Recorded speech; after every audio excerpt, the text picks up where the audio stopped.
guys, welcome back to my channel. Today I am going to be talking about Layla's 5-month baby update and going through a little bit of a postpartum check-in. I always try to include that portion of the video because I know a lot of mothers struggle with it and some moms don't want to talk about the reality of it, but I have been very open from the start about this journey as a first-time mom, and I will continue to be realistic about it because that's just the truth of it all.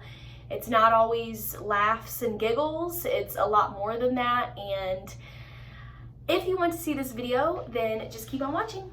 So a lot has happened in the last month. I feel like I say this in every video, but between month 4 and 5, Layla has made a lot of changes, and she is just blossoming into like a little tiny human. She is a human, but she's like acting more human, if that makes sense. There is lots I want to discuss. We're going to talk about her skin. We're going to talk about her sleeping schedule, her food schedule, how she's eating, how she's doing, new milestones, her height, her weight, all of that. I'm also going to be talking about her crib training, crib sleeping situation, and just going through all of the things. So let's dive into it. So the first things that I want to discuss are her height and her weight. So I took her to her 5-month checkup to check on her flat spot in the back of her head, and she was right at 15 pounds and 25 inches long. Now, I think that's correct. I know that her weight was correct, but her height we didn't check for this time, so I believe she's a little bit taller than 25 inches. It's probably more like 26, but we pretty much just had the checkup to check on her head. She does not need a helmet. The only reason I would get her a helmet is for cosmetic reasons. I honestly can't see myself spending $2,000 or $3,000 on a helmet when she has plenty of time for the flat spot to come together within the next few months. Their head is completely grown together by 15 or 16 months of age, so she has plenty of time. I'm hoping by next spring it has formed together correctly. Everything, like looking at her face to face, is proportioned correctly. Her head and neck movement is great. It's really just the one small flat spot in the back. So I was told not to worry about it and not to be concerned, so I'm really not going to look into anything else further. I will say that she has graduated from speech therapy. She was in speech therapy for almost 3 months because of her tongue and lip tie issue, and although she does still have a little bit of restriction with her tongue and lip, there is no need for a second revision at this time. So when she gets a little bit older and it's easier to manage and she can help me with the exercises, I think I may go ahead and do it if she does end up having speech issues or issues with eating. But I will go into that a little bit later when I talk about her feeding. Right now she's doing well. She is not losing weight, she's gaining weight, she's right on track to where she's supposed to be, and I'm not concerned with it. You know, I think there may be some issues later on with her speech because of the tongue and lip tie, but I don't think it's going to be anything detrimental to her health, and I think she will be just fine. So aside from those two issues, we had to see a dermatologist and an allergist this past month, and it has been a roller coaster ride, y'all. I have been through the most for this little girl, and I know that she has also. She has developed severe eczema, which is a common issue with kids. It runs in families, it's genetic, it's something she'll probably deal with for a long time, maybe the duration of her life. I don't know at this point. I know that we have been to the dermatologist now twice, and she has been on hydrocortisone and a topical ointment for almost a month now, which those two things are not permanent solutions, and I know that. So we have gotten into a skincare regimen to bathe her daily without soaps. We've changed her detergents. I try to stay away from triggers, which could be pretty much anything in the air. Temperature changes, Anything can trigger eczema. Eczema is usually followed by food allergy and then into asthma or hay fever. So it all kind of works together in the same family. And since her dad's side of the family has a lot of skin issues, allergies, and asthma, I feel like those are also going to be bumps in the road. I'm hoping not. I hope we can, stop everything in its tracks and prevent that from happening with the skincare regimen that she's on now. But as far as I know, everything is under control. We use the hydrocortisone as needed, and the topical ointments we don't even use anymore. We just use the Cetaphil moisturizing cream as needed, and we use that hydrocortisone on her face and scalp when she starts to have a flare-up. I'm still trying to figure out what her triggers are. I really am just thinking it's temperature changes and things in the air and certain perfume scents and things that are scented. I mean, I have sensitive skin. I mean, you can't really tell, but I have a whole patch right here on my arm that I think would be considered either psoriasis or eczema. Certain things just trigger that. So I feel like she will have to go through the same thing. And as long as we can stick with a skincare regimen that works, I feel like she will be just fine.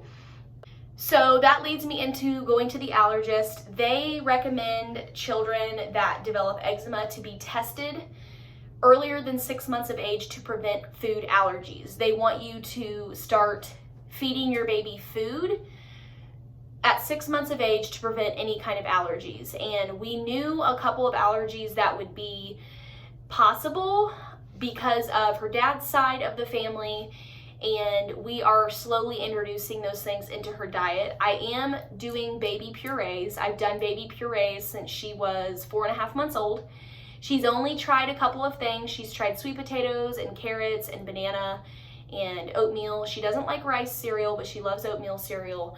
And she's still bottle feeding with formula, and she has tried peanut powder. It is a controversial topic for some people, but the allergist recommends to start introducing those foods into your baby's diet so that they can prevent an allergy from occurring. So we have given her peanut powder in her oatmeal 2 or 3 times now with no allergic reactions, and everything's been fine. She was tested last week for 12 allergens, and she passed all of them. Now, I have done research to where there are a lot of false positives and they can still develop allergies as they get older.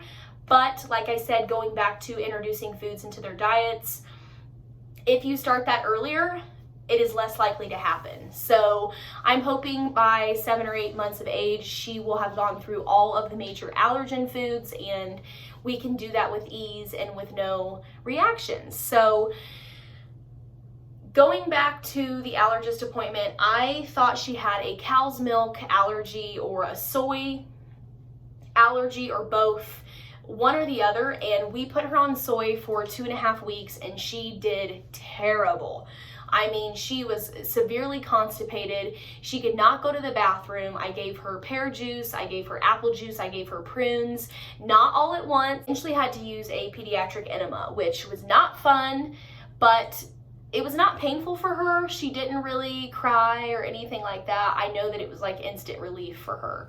So after 2.5 weeks of being on soy, we went to the allergy appointment and she didn't have any allergies. So I put her back on the formula now. She is experiencing diarrhea, I would say, but she's more frequently going to the bathroom than what it was before. And honestly, I feel like that is better than the rock hard poop that she was having. I mean, it was terrible, and that's just what it was, you know. And looking back at it now, I'm really glad that we switched to soy, because I really did think it was something in her formula, because I mean, she would eat and her cheeks would get red within 30 minutes of eating. So I just figured that she had some sort of sensitivity or allergy, but as of right now, she does not. So she has been back on that formula for almost 2 weeks now, and she's doing a lot better. So that is the situation there with that. With the feeding solids, I don't do it every day. I know some people do before 6 months of age, but for me, I don't. and I do stick with like one fruit or one vegetable for a whole week, just to make sure that she is enjoying the food and that she does not have any allergic reactions. That is something that's important to me, so that's why I have not introduced much to her, but she is doing great. With speech therapy, we thought she'd have some issues with gagging, and so far with the puree, she's doing awesome. A lot of it she swallows, she swishes it back and forth. She's taking the spoon from me to feed herself. It is crazy. I can't believe it. I mean, she's opening her mouth to food. She's definitely ready for solids. She's doubled her birth weight. I mean, she's doubled her birth height. I mean, everything about her is pointing to, you know, her needing solids. So I try to give her solids 2 to 3 times a week. I don't like doing it every day, like I said. She's still drinking 6 ounces of milk every 3 or 4 hours during the day, but she only eats once at night, and that's after she has slept 7 or 9 hours at least. So she is now able to hold her own bottle. She is Miss Independent over here, y'all. I mean, she holds it straight up. And she won't let me move that bottle or take that bottle from her. She is wanting to feed herself like a big girl, and that is something that she just started doing this last 2 weeks. She had tried before, but now she is like adamant about feeding herself. So she has been in the pack and play since she was born. I mean, she was in a bassinet next to me until she was about 3.5 months old, and she started to grow out of it, and she wasn't sleeping as well. And I just could see that she was uncomfortable. So when she stays with the sitters or with her dad, she sleeps in a pack and play, and she does just fine. But I wanted her to have that independence, and by not sleeping in the pack and play when she's at my house, I put her in her crib. So we just started doing that. She is now crib sleeping. We are on night 2 of doing that, and it is going great. A lot easier and a lot better than what I expected, and I think that's because she was so used to the pack and play that she was just ready for her crib. When you sense that your child is, you know, ready, I definitely wouldn't hold off on doing that. It's only going to hurt you in the long run. Personally, I don't want my child sleeping with me until, you know, she's 3 or 4 years old. She needs her independence and I need mine, and we both need our space. So I'm happy that she is in her own room now. It's going well. Even with daylight savings times happening, I'm still keeping her on her same routine, and it seems to be working great. Like I said, we're only on night 2. So she has now moved into sleeping on her side, and she can roll from belly to back and back to belly. So that is something that she hasn't done a lot. She first did that when she was 2.5 months old, and then ever since she hasn't really had any interest of doing it, but she tries. She will get to the side and just kind of kick, but she can't successfully do it. But she has now done it in her crib and on the bed and on the floor. I won't say that she does it constantly, like 100% of the time, but she does it enough each day that I'm like amazed by her. She scares me. Like, her wanting to sleep on her side in her tummy really freaks me out. But I will say, once they're old enough to do that, you shouldn't move them back because they're strong enough to move themselves. And I have been letting her tummy sleep for naps, and so has my mom when she watches her, for about a month now, and she sleeps so much better. She gets longer stretches of sleep, and we definitely have the nighttime routine down. Not gonna lie, there are some nights where she just doesn't want to go to sleep, but usually it only takes her 10 or 15 minutes to put herself to sleep, and she's not crying.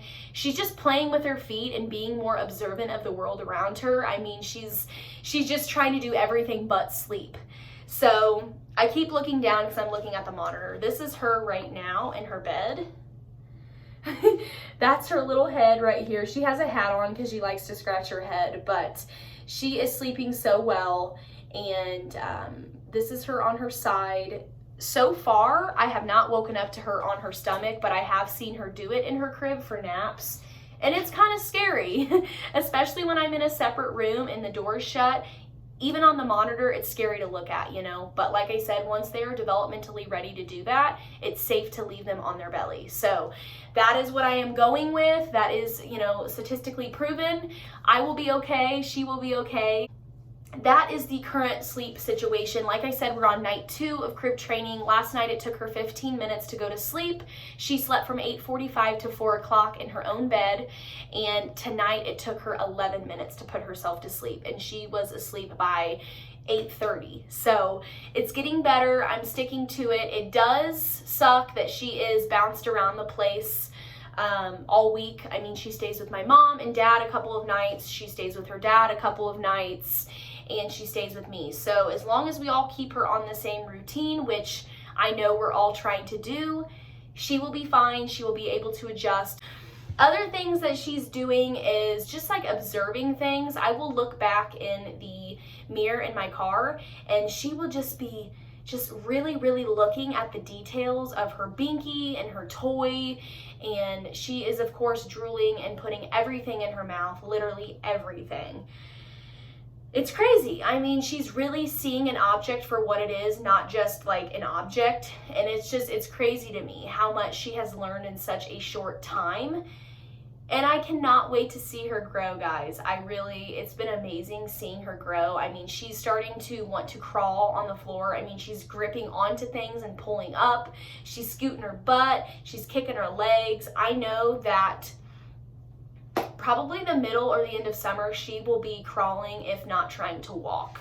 And every baby hits milestones differently. Don't be ashamed or feel sad if your baby hasn't done certain things. I mean, my baby is 5 months old and she does not consistently roll over.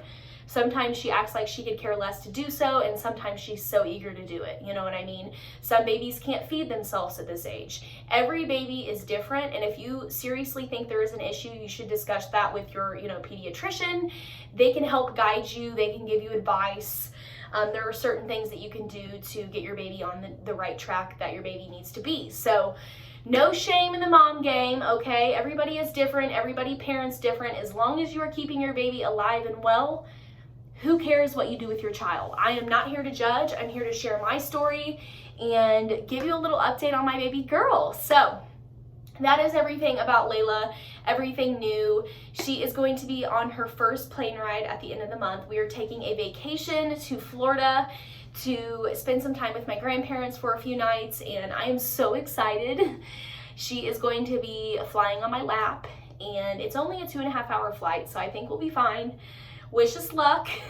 I will have an almost 6-month-old on an airplane, and I'm really nervous. It's just me and her going, and I'm honestly so excited for her to be in my happy place and be on the beach, but I'm really scared about the flight. So if you guys have any tips about flying with your babies, comment below, because a mama needs them. And send good vibes and prayers that everything goes okay. Airplanes make me nervous, but I can only imagine a little infant. All right, so moving into the postpartum check-in. A lot of changes have been happening. I have decided to part ways with Layla's dad, and we have established a co-parenting schedule that works for him and I, between his schedule and mine, and it's only on week 2, but everything seems to be going good. Things just weren't what they seemed with him, and I'm not gonna really discuss it too much because I'm not ready and I'm not strong enough to discuss the situation as a whole, but I am moving on, I'm moving forward, and I'm making the best out of the life that I have. And I know me and Layla will be just fine regardless of the situation, and I know that she will be loved from her father's family and her father and me and my family. So as long as she is taken care of, that's all that matters. It's time for me to be happy again. It's time for me to, start loving myself again and treating myself with the respect and, love I deserve. And I can only do that for myself before I let anybody else do that for me in the correct ways, in the ways that I'm supposed to be loved, So that is all I'm going to speak on that topic for now. As time rolls on and time heals, I will, explain more, but I'm just not strong enough yet. So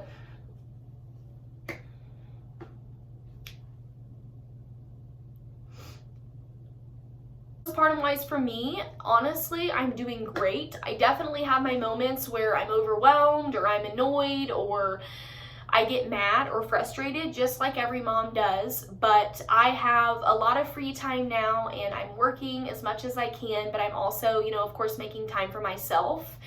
And I'm really starting to treat my body better. It has taken me 5 months, and I'm sure it'll take me much longer to get used to my new body, and that is okay. I am feeling better and better in my skin every single day, and I am making improvements slowly but surely. I, of course, still eat like crap when I want.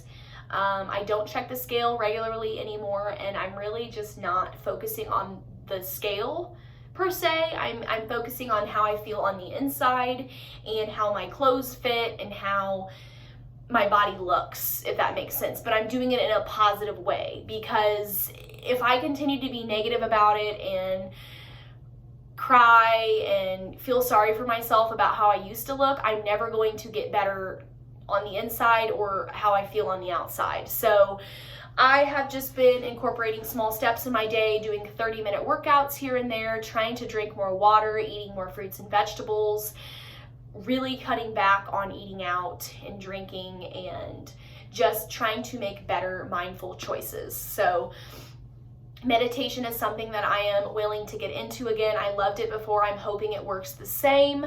And working out, just making sure that I'm doing something. Now, I do work 4 nights a week and I am on my feet, go, go, go. So I include that because I do a lot of steps and I burn a lot of calories.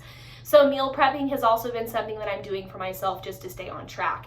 And since it's just me eating here, I can plan meals and have leftovers for days if I want to, and I know exactly what I'm putting into my body, and I can take the time to make meals for myself that nourish my body and feed my soul. So I'm really, really trying not to worry about, you know, my image. Things are fitting a lot differently now.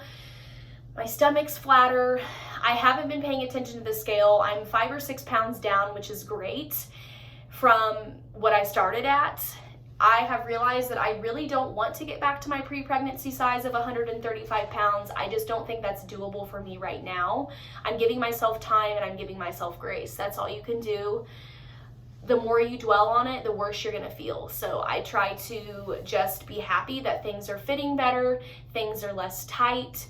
I am fitting into a lot of my old clothes, and a lot of my things for summer I'm still going to be able to wear. So my goal is to get down to 145 pounds, which is 10 from my pre-pregnancy weight, but I feel like that is a great start. I'm almost there. I think I only have 10 or 11 pounds to lose to get to that point, but it's all going to happen in due time. You know, I'm trying to take care of my mental first and my emotions before I go into my physical health. So that is just a little bit of an update. I will show you guys my body real quick, and that will wrap up today's video.